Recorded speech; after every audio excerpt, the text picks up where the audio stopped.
Linapokuja swala la kujenga utajiri, kitu kigumu sio kutengeneza fedha, bali kudhibiti fedha unazozipata zisipotee. Watu wengi wanatengeneza fedha nyingi sana katika biashara na ajira zao, lakini wanazipoteza katika matumizi yasiyo ya muhimu na yasiyo ya msingi. Katika siku ya leo, katika YouTube channel yangu, nitaenda kukufundisha kikwazo namba moja kinachowafanya watu wengi wasifikie uhuru wa kifedha au wasifanikiwe kifedha. Nacho kikwazo hicho ni matumizi na sio kipato. Unajua siri ya utajiri haipo katika ukubwa wa kipato, bali iko katika nidhamu ya kudhibiti matumizi yasiyo ya msingi. Kupitia nidhamu ya fedha na nidhamu ya matumizi, utaweza kupata fedha nyingi ya kuweka akiba, utaweza kupata fedha nyingi ya kuanza kuwekeza. Karibu sana bwana. Mimi ninaitwa Victor Mwambene, mwelimishaji wa masuala ya fedha na biashara niliidhinishwa na Benki Kuu ya Tanzania, na ni mwandishi wa vitabu vinne ikiwemo Akili ya Fedha kinachoeleza mbinu za kutoka kwenye umaskini na kujenga utajiri, na kitabu cha Kanuni 20 za Fedha kinachoeleza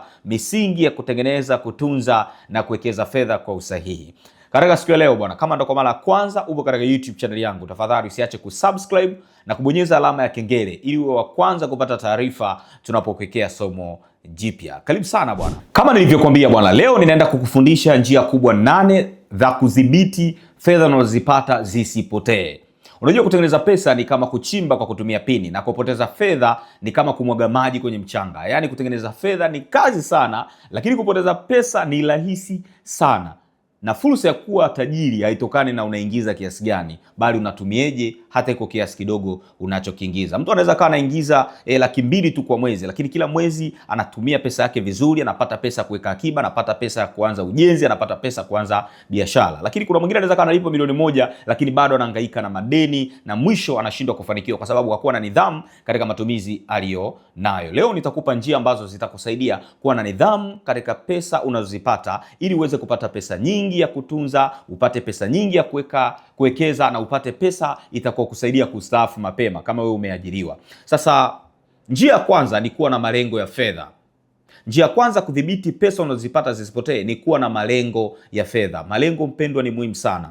Maandiko matakatifu katika Biblia yanatufundisha pasipo maono watu waacha kujizuia. Lazima uwe na maono kwenye maisha yako. Ni jambo gani ambalo unataka kufanikisha ndani ya miaka 10? Ni mambo gani ambayo unataka kufanikisha ndani ya miaka 5? Na ni jambo gani unataka kufanikisha ndani ya mwaka? Unahitaji malengo ya fedha ya muda mfupi, yani yale ya mwezi mmoja, miezi mitatu, miezi 6 ya mwaka, na kila muda unapoenda unajifanyia tathmini. Je, unafanikisha malengo yako au ufanikisha, na nini ufanye kama ufanikishi? Lakini pia unahitaji malengo ya fedha ya muda mrefu ya miaka 5, miaka 10 na kuendelea.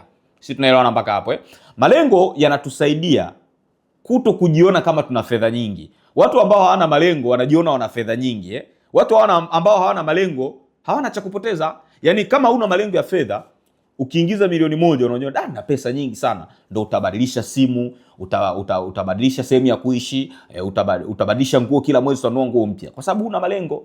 Malengo yanatusaidia kupata sababu ya kuweka akiba. Malengo yanatusaidia kuwa na sababu ya kutunza pesa. Kwa unahitaji kuwa na malengo. Baadhi ya malengo ya muhimu ya fedha unayohitajika kuwa nayo: lengo la kuanzisha biashara au chanzo kingine cha mapato, lengo la kuanza ujenzi, kujenga nyumba, lengo la kununua viwanja, lengo la kuanza uwekezaji kama hujaanza uwekezaji, kama uwekezaji kwenye hisa, uwekezaji kwenye hatifungani za serikali, uwekezaji wa pamoja kama UTT. Kama hujaanza aina hizo uwekezaji, unahitaji kuwa na malengo. Ni lini unataka kuanza uwekezaji? Weka lengo lako, kama labda ni baada ya miaka 2, miaka 5, miaka 10. Sisi tunaelewana mpaka hapo Unahitaji pia kuwa na lengo la kulipa madeni kama upo kwenye madeni. Unahitaji kuwa na lengo la kutunza fedha za dharura, kuwa na fedha za dharura, kwa sababu usipokuwa na lengo la fedha za dharura, siku ukipata changamoto, kama una biashara yako utapata changamoto. Siku ukifiwa, biashara yako nayo itafiwa. Sisi tunaelewana, kwa sababu utatumia pesa kwa ile dharura ulio nayo. Dharura ziko nyingi, kuna majanga ya moto, kuna kufukuzwa kazi. Dharura inaweza kawa ni majanga ya maji, kuna mafuriko na mambo mengine ya namna hiyo hapo. Sisi tunaelewana. Kwa malengo ni muhimu sana. Kuna kanuni moja ya mafanikio inaitwa the law of intentionality. Kanuni hii inasema kwamba mafanikio yatokei kama ajali, yanatokea kwa kuwa na juhudi za makusudi na malengo. Kumbuka, ukishindwa kupanga, umepanga kushindwa. Ni jambo gani unataka kufanikisha mwaka 2026? Ni jambo gani unataka kufanikisha ndani ya miaka 5 ijayo? Ni jambo gani unataka kufanikisha ndani ya miaka 10 ijayo? Malengo yanatusaidia kutupa sababu ya kwa nini tunatakiwa kuweka akiba. Na mtu asiye na malengo anajiona na pesa nyingi na anajiona na sababu ya kutumia pesa yake kwa starehe na sio kwa maendeleo.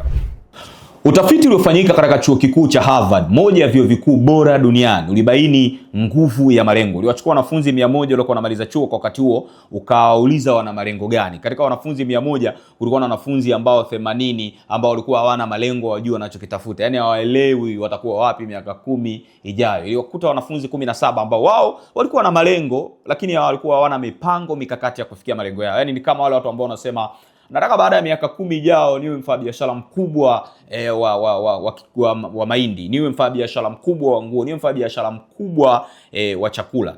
Lakini walikuwa wakiulizwa utafanya nini na nini kuwa mfanyabiashara huyo mkubwa, walikuwa hawana mipango mikakati. Lakini kulikuwa na wanafunzi watatu ambao wao walikuwa na malengo na mipango mikakati ya kufikia malengo yao. Yaani walikuwa tu hawasemi kwamba nataka kujenga nyumba, wanajua watafanya nini na nini kujenga nyumba. Walikuwa hawasemi tu kwamba nataka kuwa CEO wa moja wa kampuni kubwa, lakini walikuwa wanajua watakachokifanya kufikia hiyo level ya CEO. Baada ya miaka 10 utafiti ulibaini kuwa wale ambao walikuwa wana malengo hawana mipango mikakati ya kufikia malengo yao, 17%, walifanikiwa mara 3 ya wale ambao walikuwa hawana malengo na wala hawajui wanachokitafuta. Lakini kitu cha ajabu ni kwamba wale watatu katika wale 100 ambao walikuwa na malengo na mipango mikakati ya kufikia, wao walifanikiwa mara 10 zaidi ya yale makundi mawili. Utafiti katika chuo cha Harvard ulibaini kuwa mtu mwenye malengo na mipango mikakati ya kufikia malengo yake anafanikiwa mara 10 zaidi ya yule ambaye hana malengo. Mipango mikakati ni pale ambapo unasema nina malengo ya kuingiza milioni 10 kwenye biashara yangu na nitafanya 1, 2, 3 ili kufikia lengo la kuingiza milioni 10. Nitasoma vitabu vya mauzo, nitatafuta wataalamu wa biashara wanishauri, nitaongeza timu ya mauzo, nitaboresha huduma kwa wateja, kwa huduma customer care kwenye biashara yangu. Hilo ni jambo muhimu sana. Na hiyo ilikuwa ni siri ya kwanza ya kudhibiti pesa unazozipata zisipotee, kuwa na malengo. Nikija katika njia ya pili ya kudhibiti pesa unazozipata zisipotee ni kuwa na budget. Budget ni muhimu sana. Bila shaka umeshasikia budget. Kama ambavyo nchi haiwezi kuishi bila budget, ndivyo ambavyo hata na wewe hauwezi kufanikiwa bila kuwa na budget. Budget ni nini? Budget ni makadirio ya mapato na matumizi ya fedha katika kipindi fulani ili kuhakikisha mipango na malengo yanafanikiwa. Kwa lugha nyingine, kama hauna budget, hauwezi kufanikisha mipango. Kwa kazi ya budget ni kwamba budget inatusaidia kutumia fedha zetu kwa akili na sio kwa hisia au kwa tamaa. Mtu ambaye hana budget atatumia pesa kwa hisia na kwa tamaa. Yaani anakavojisikia atanunua vitu kwa namna anavyojisikia, atanunua vitu kwa namna anavyojiona au anavyopenda kwa wakati huo. Ikitoka iPhone 17, yeye ana iPhone 16. Inafanya kazi vizuri tu, lakini atatamani kuwa na iPhone 17 kwa sababu hakuwa na budget ya ile pesa inayofuata aitumie kwenye nini na nini. Kwa kwenye budget bwana, unakadiria utaingiza kiasi gani mwezi unaofuata na unakadiria utatumieje hiyo pesa. Sisi tunaelewana, hiyo ndo maana ya budget. Budget ni kuiambia fedha yako iende wapi badala ya kushangaa pesa imepotelea wapi. Watu wasio na budget wanasema, yani si mwezi uliopita nimeingiza fedha nyingi sana kwenye biashara yangu, sijui imepotelea wapi ile pesa. Ni kwa sababu hauna budget. Mali bila daftari huisha bila habari. Sasa kuna kanuni mbalimbali za kutengeneza budget. Kanuni mojawapo inaitwa Elizabeth Warren, mmoja wa maseneta kutoka katika nchi ya Marekani. Hii ni kanuni ya 50 30 20. Kanuni inasema kwamba 50% ya kipato chako tumia kwenye mambo ambayo ni ya muhimu na ya lazima. Mambo ya muhimu ni ya lazima na ya lazima ni chakula, kodi, bili ya maji, bili ya umeme, transport ya kwenda kazini au kwenye biashara yako. Hayo ndio matumizi ya muhimu na lazima. Ndio yawe ni 50%. Na kwenye 50% kodi isizidi 20% au 25. Maana kuna watu wengine mna kipato chenu ni milioni 1, kodi mnalipa 3.5 kwa mwezi, 400, mnakosea. Kama kipato ni milioni 1, kodi ya 20%, 25, 200, 200.5. Kama kipato 100,000, kodi yako haitakiwi kuzidi 20%, 25, ambayo ni 20,000 au 25 kwenye mwenye kipato cha 100,000. Kwa hiyo ni jambo la muhimu sana. Inakuja ile 30%. 30% ya kipato chako tumia kwenye mambo ambayo ni ya muhimu lakini sio ya lazima. Mambo ya muhimu sio ya lazima, michango mbalimbali, michango ya harusi, michango ya misiba na michango mingine. Kununua nguo. Kama unapenda, wewe ni mnywaji, unapenda sana kunywa, iwe kwenye 30%. Na mambo mengine yote ya starehe yanaingia kwenye 30%. Alafu kuna ile 20% inayofuata, kwa sababu kanuni ni 50 30 20. 20% ya kipato chako tumia kwa ajili ya akiba na uwekezaji. Na kama una madeni yanaingia kwenye hiyo 20%. Sasa basi, kwa kadri unavyodhibiti matumizi ambayo sio ya lazima kwenye ile 30%, ndivyo unavyopata pesa nyingi za kuweka akiba na kuwekeza. Kwa lugha nyingine, ukiweza ile 30% ya mambo ambayo ni ya muhimu lakini sio ya lazima iwe 20, hii 20% ya akiba na uwekezaji ambao nimekwambia ni 20 iwe 30. Kwa toa kwenye ile, toa 10% kwenye ile 30%. Kwa lugha nyingine, kama kipato chako ni 100,000 kwa mwezi, 50,000 iwe kwenye mambo ya muhimu na lazima, 30,000 iwe kwenye mambo ambayo ni muhimu sio lazima, 20,000 iwe kwenye mambo ambayo ni akiba na uwekezaji. Hivyo ndivyo unavyotakiwa kutengeneza bajeti. So ili utengeneze bajeti lazima ujue kipato chako kwa wastani ni kiasi gani. Kwenye biashara vipato vinabadilika, lakini unatakiwa ujilipe mshahara kwenye biashara yako. Mwezi huu unaweza kaa kwenye biashara yako unaingiza milioni 1, mwezi unaofuata milioni 1.5, mwezi unaofuata unaweza kaingiza milioni 5, mwezi unaofuata unaweza kaingiza 700,000. Sasa unatakiwa ujilipe mshahara. Ndio itakusaidia kujua pia kipato chako ili utengeneze budget. Kwa sababu budget tunatengeneza kutokana na kipato tulicho nacho na matumizi tunayoyafanya. Sasa bwana, unaweza kufuatilia matumizi yako kupitia Excel sheet. Unatengeneza Excel, kama hujui namna ya kutengeneza hii Excel, naweza ukawasiliana na mimi. Unatengeneza Excel ambapo unakuwa unaandika matumizi na mapato yako, mapato na matumizi. Njia nyingine unaweza kutumia application inaitwa Moneylover. Hii application ambayo iko Play Store na App Store inaitwa Moneylover, itakusaidia kufuatilia, kutrack matumizi yako na mapato yako.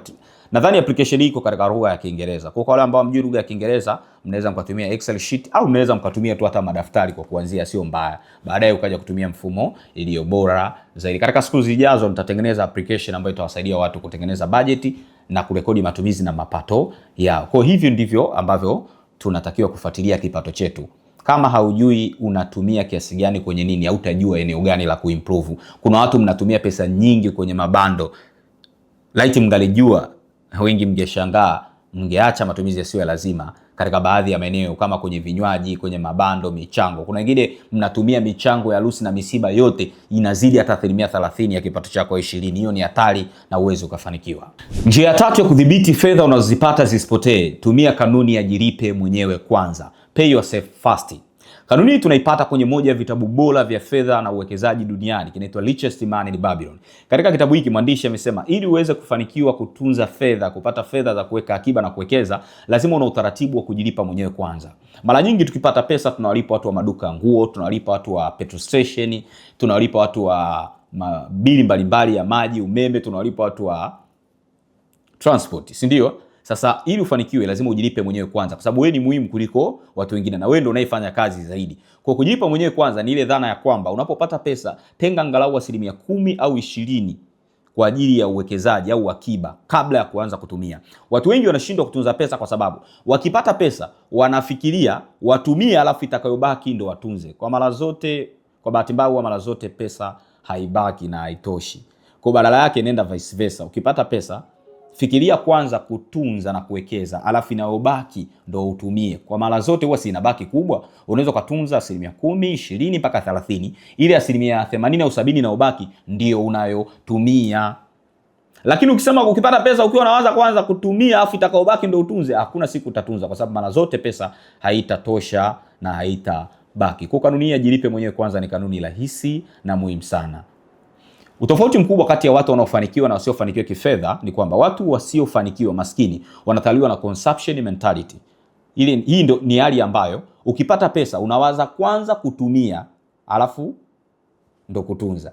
Wakati watu wanaofanikiwa wanatawaliwa na investment mentality. Wakipata pesa kinachoanza kuja kwenye akili yao kutenga pesa ya akiba, kutenga pesa ya uwekezaji, inaobaki ndo wao wanatumia. Of course mara zote huwa inabaki kiasi kikubwa cha pesa. So hiyo ni njia ya tatu ya kudhibiti pesa unazozipata zisipotee. Pia katika njia ya 4 ya kudhibiti pesa unazozipata zisipotee ni kuwa na fedha za dharura. Moja ya utofauti mkubwa kati ya watu wanaofanikiwa na wasiofanikiwa ni kwamba watu wasiofanikiwa hawanaga fedha za dharura. Wanaishi adhifu, hawatakuja kupata majanga au dharura. Watu wanaofanikiwa ni watu ambao wanajua kwamba kuna siku watapatwa na dharura na hawataki dharura yao iharibu akiba yao, iharibu uwekezaji wao, iharibu biashara yao. Kama unanisikiliza wakati huu hauna fedha za dharura, hatua ya kwanza kufanikiwa kudhibiti pesa unazozipata zisipotee ni kuwa na fedha za dharura. Fedha za dharura ni zile fedha ambazo unazitenga kwa ajili ya dharura mbalimbali. Na unapotengeneza hizi fedha za dharura lazima uandike dharura ambazo zitatumia hiyo pesa. Dharura inaweza kuwa ni majanga ya moto, majanga ya maji. Dharura inaweza kuwa ni kufukuzwa kazi, kuachishwa kazi. Dharura inaweza ikawa ajali au magonjwa ambayo bima yako haiwezi kukava. Hizo ndo dharura. Na unahitaji kiasi gani kwa ajili ya fedha za dharura? Kama kipato chako kwa mwezi ni milioni 1, unahitaji fedha ya dharura angalau ya miezi 3 mpaka 6, ambayo inakuwa ni milioni 3 au milioni 6. Kama kipato chako kwa mwezi ni 200,000, unahitaji fedha ya dharura ya miezi 3 mpaka 6 mpaka 9, ambayo itakuwa ni 600,000, au inaweza kawa kama kipato chako ni 200,000 na maana inakuwa 600,000. Kama ni kwa miezi 6 unazidisha 200,000 mara miezi 6. Kwa hiyo fedha ya dharura ni ile fedha ambayo fedha yako ya matumizi kwa mwezi unaizidisha mara 3 mpaka mara 6. Hiyo ndio fedha ya dharura. Ukiweza zidisha hata mara 6, hapo utakuwa na fedha ya dharura moja nzuri sana. Utasema Victor, mimi nina muda mrefu sijapata dharura. Dharura inaweza ikawa ni kufiwa na ndugu yako wa damu, mke, mume, mtoto au baba mkwe au mama mkwe. Hiyo nayo ni dharura. Majanga ya moto yapo, kufukuzwa au kuachishwa kazi kupo, biashara kuporomoka ghafla kutokana na sababu mbalimbali kupo. Kwa uwe na fedha dharura ya angalau ya miezi 3 mpaka 6 ya matumizi yako ya kila siku ya kawaida.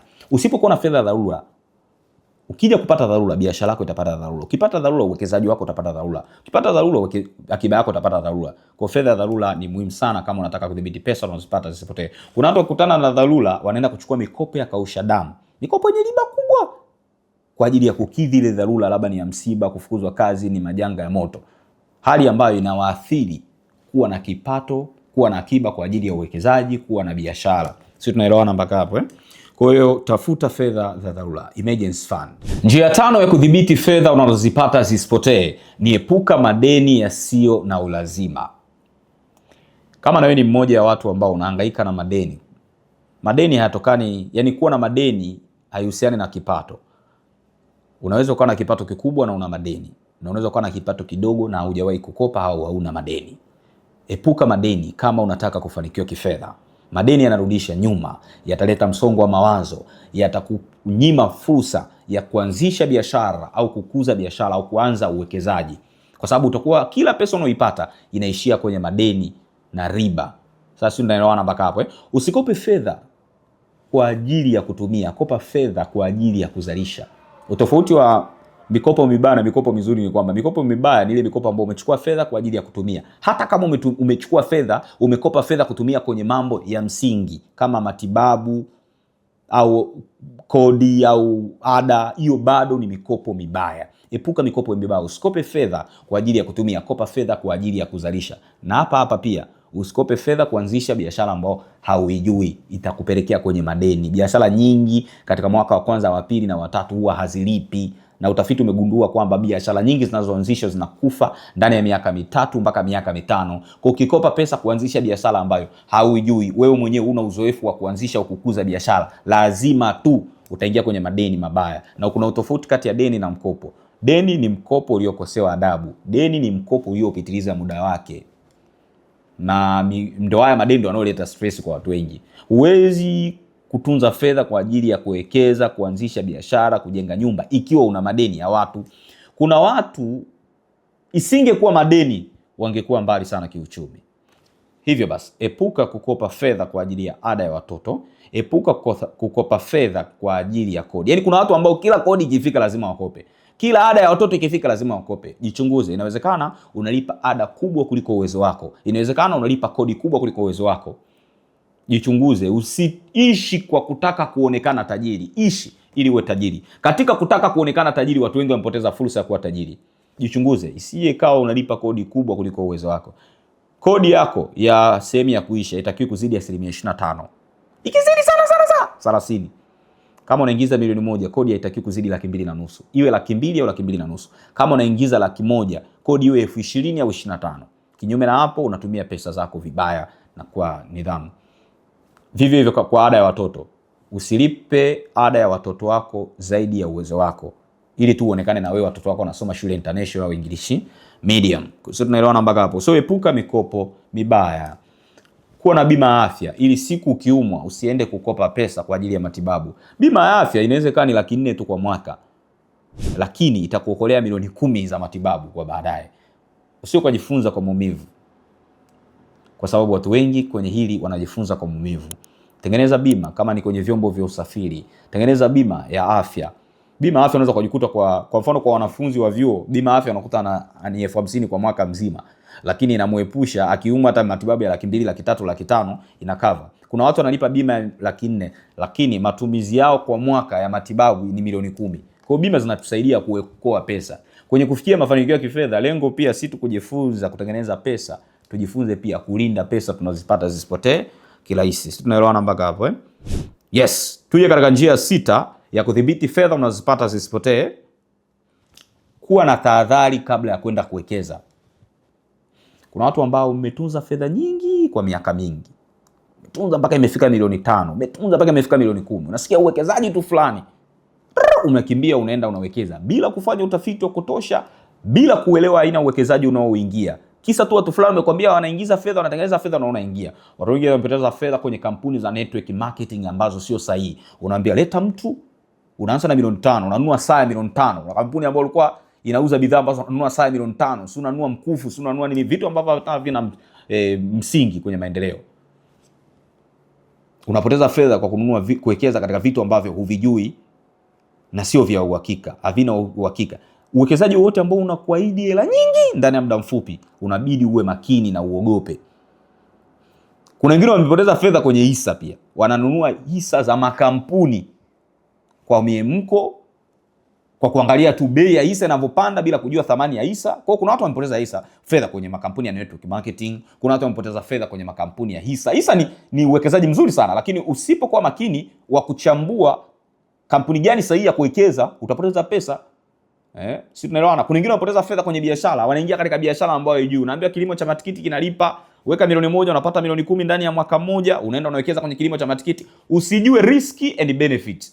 Yaani katika aina yoyote ya uwekezaji kuna hasara na faida. Kuna changamoto zake na faida zake. Kwa lazima ufanye hiyo tunaita risk assessment, kwamba hapa naenda kupoteza fedha au naenda kutengeneza fedha. Ndio maana wakati mwingine unabidi uwatafute wataalamu wa kusaidie. Na jambo la muhimu hapa la kuelewa ni kwamba unapotaka kufanikiwa uwe tayari kulipia maarifa. Kuna watu wananitafuta, ananiambia Victor, na milioni 10 nataka nianzishe biashara, lakini sijui nianzie biashara gani. Au mwingine anakuambia nina milioni 10 nataka niwekeze katika hisa kwa kununua hisa fulani. Naambia bwana sawa, gharama ya ushauri kwa ushauri wa masaa mawili ni kiasi fulani. Mtu anakuambia sawa, basi nikipata hiyo hela tutawasiliana. Yaani unaweza kukuta mtu ana mtaji wa milioni 5 anataka ushauri, unamwambia kumshauri kwa saa moja ni 200,000, 100,000, anakuambia sawa basi nikipata nitakutafuta. Yaani mtu una milioni 5 na milioni 10, uwezo ukatoa 100,000, 200,000, 300,000 kwa ajili ya ushauri. Haupo serious na utapoteza pesa zako. Ushauri wa 100,000, 200,000 unaweza kwa kuokolea milioni 1, milioni 5, milioni 100 ambao unaweza kuipoteza kwa kuwekeza katika vitu ambavyo hauvijui. Vitu ambavyo vinakuahidi faida kubwa ndani ya muda mfupi. Sisi tunaelewana mpaka hapo eh? Kwa unaweza kupoteza pesa kwenye biashara usiyoijua, unaweza kupoteza pesa kwenye uwekezaji usiojua, unaweza kupoteza pesa katika kitu chochote ambacho umewekeza bila kufanyia utafiti wa kutosha. Kanuni moja ya uwekezaji inasema kwamba peleleza kabla haujawekeza. Hilo liko ni jambo la 6.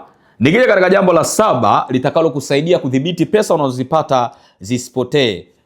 Wekeza fedha badala ya kutunza fedha. Kuna tofauti kati ya kuwekeza fedha na kutunza fedha. Watu wengi katika jamii wanatunza fedha.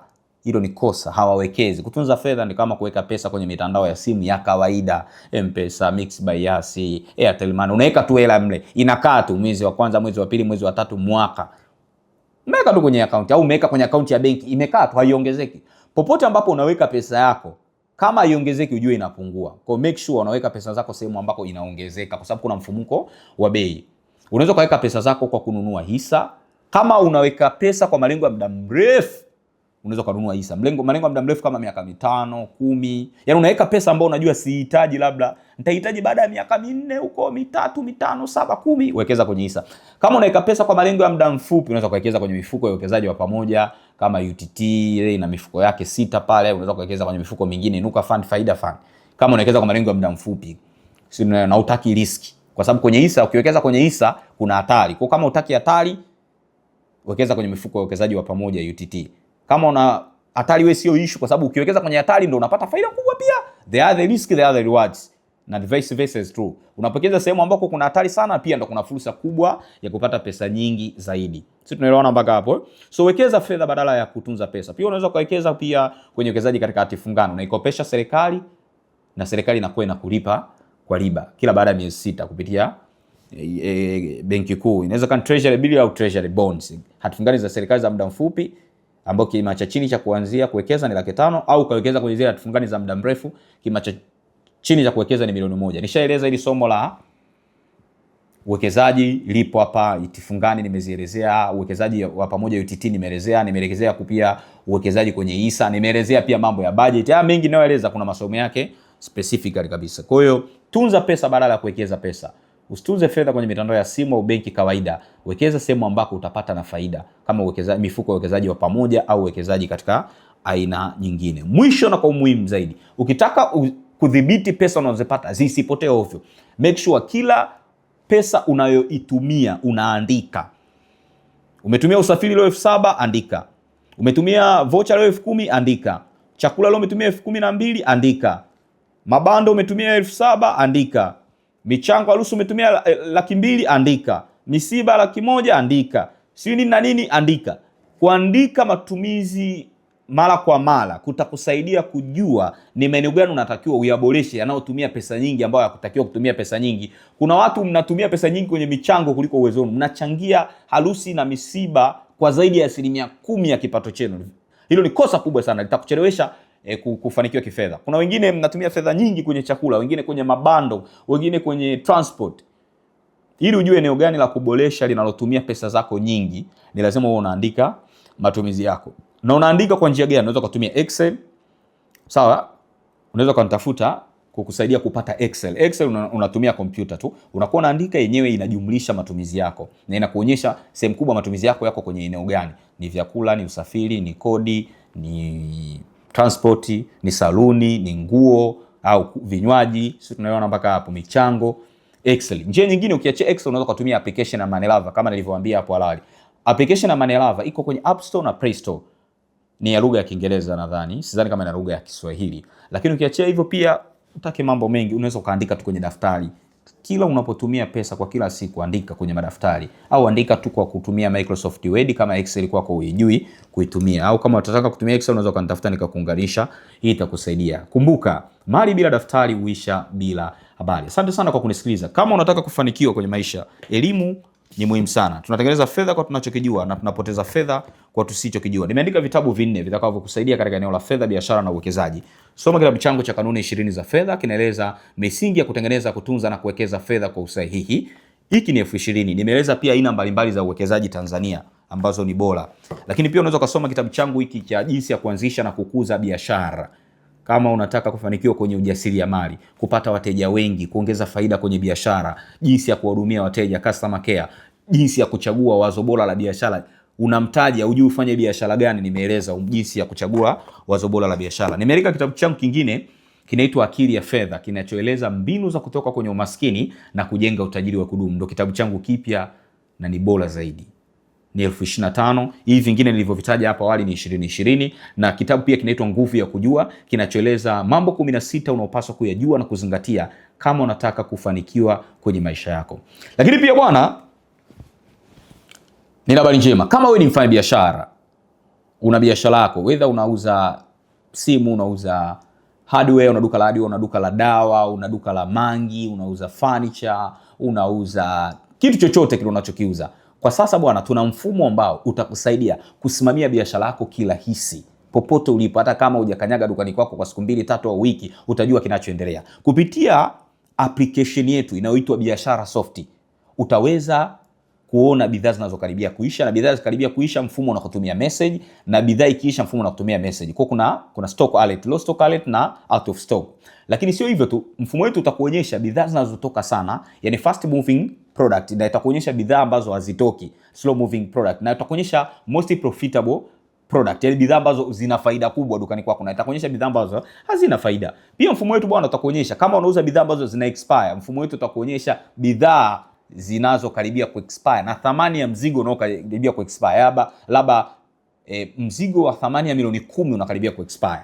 Lakini kitu kingine kizuri sana kuhusu mfumo wetu ni kwamba mfumo wetu bwana ni rahisi sana kutumia na unahitaji kuwa na ujuzi wa kiuhasibu. Hata kama umeisha darasa la 7 unaweza kutumia mfumo wetu, na upo katika lugha ya Kiswahili na lugha ya Kiingereza. uwe ni mkoani Dar es Salaam, uwe Arusha, uwe Mbeya, uwe Kigoma huko, unaweza kutumia mfumo wetu. Ni rahisi sana. Unaweza kupiga namba za simu unazoziona katika skrini kupata maelekezo ya namna kutumia mfumo wetu wa biashara soft. Ni biashara aina yoyote, unauza magari, uwe unauza vitabu, stationery, unaweza kutumia mfumo wetu kusimamia biashara yako kidigitali. Zama za kupiga mahesabu zimepitwa na wakati. Zama za kuandika stoku kwenye madaftari zimepitwa na wakati. Madaftari kupiga mahesabu unaweza kukosea na kupotezea muda. Application yetu haikosei. Application yetu kwa mfumo wa computer, web version, ipo kwa mfumo pia wa application, kwa maana ya unaweza kutumia, kama unatumia iPhone au simu za Android, unaweza kupata mfumo wetu.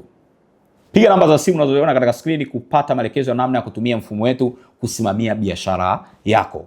Na pia unaweza ukasajili users, watumiaji. Na pia unaweza ukasajili users, watumiaji. Yani unaweza kumsajili mtu wa mauzo. Yeye kazi yake ni kurekodi mauzo tu, na mwingine akawa ni kurekodi bidhaa tu, au mtu kampa permission aweze kurekodi mauzo, kurekodi bidhaa na aweze kuona taarifa vitu fulani. Yani una mfumo wetu au application yetu ina permissions. Kwa hiyo kuna permission unazoweza kuziruhusu mfanyakazi wako azione, vitu gani aweze kuona, vitu gani asione. Unaweza kuficha mfanyakazi wako asione faida lakini aone wateja, asione supplier.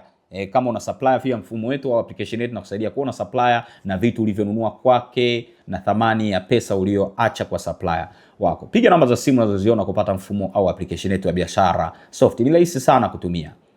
Lakini zaidi pia bwana, tafadhali usiache kusubscribe ili wa kwanza kupata taarifa tunapokuwekea somo jipya.